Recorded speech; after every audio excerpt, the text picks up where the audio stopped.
Hello everyone, আশা করি সবাই খুব ভালো আছো আর আমিও ঠিক আছি।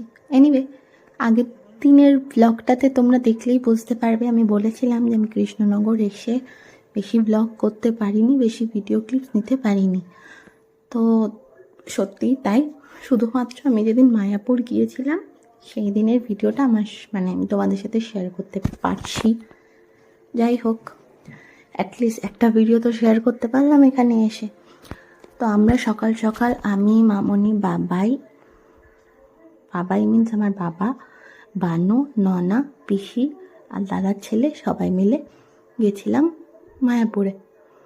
সকাল সকাল বেরিয়েছি মিন্স হচ্ছে আমাদের কাছে সকাল, সেটা ওই সকালটার টাইমটাই হচ্ছে 2:03, কজ বাড়িতে কাছে হলে যাওয়া হয়।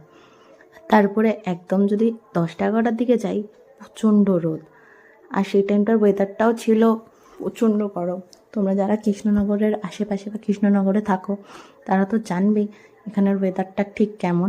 ঠান্ডার সময় প্রচণ্ড ঠান্ডা আর গরমের সময় প্রচণ্ড গরম। তো আমরা এখন গেছি, ঘুরেছি, মজা করেছি।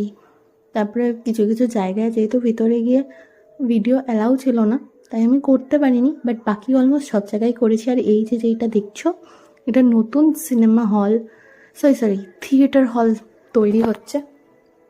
খুব ভালো লাগলো আমার দেখে যে মানুষ কত মনে আশা নিয়ে এখানে আসে, কত আনন্দ করে এখানে এসে, সবাই যেন আত্মবলা হয়ে যায়। তাদের মাঝে এই দেখো আমার পুচকে ননা একজন মহারাজের সাথে নৃত্যে ব্যস্ত ছিল।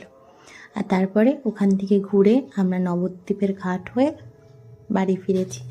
আসার সময় রাস্তাটা আমরা অনেকটা দূরের রাস্তা দিয়েই এসেছি, যার জন্য ভিডিও সব নিতে পারিনি।